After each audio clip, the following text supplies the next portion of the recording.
বন্ধুরা তোমরা কে কোথায় আছো? 1:30টা বেজে গেছে, চলে আসো, লাঞ্চ টাইম হয়ে গেল। তো দেখুন আমি এই ভাতটা দিয়ে দিলাম,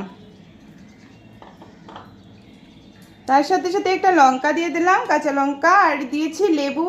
আর এই যে কারকল ভাজি করেছি আর পটল ভাজি করেছি। তো পটল দিয়ে দিলাম, পটল ভাজি আর কি, আর কারকল ভাজি। আর এই যে চাল কুমড় ভাজি করেছি। তো আজকে একটু বেশি অংশ ভাজি দিয়ে আর কি ভাজিয়ে বানিয়েছে। তো চাল কুমড় দিয়ে আর মুগ ডাল দিয়ে বানিয়েছি এই যে চিকেন, আর সাথে আছে হালকা পাতলা এই যে রৌ মাছের ঝোল, ঝিঙা আলু দিয়ে বানিয়েছি। তো আজকের আমার এই লাঞ্চ মেনুটা রেডি হয়ে গেছে। তো কেমন লেগেছে কমেন্ট করে অবশ্যই জানাবেন। আর সবাই চলে আসুন, 1:30টা বেজে গেছে, লাঞ্চ করে নেব সবাই একসাথে বসে। তো দেখুন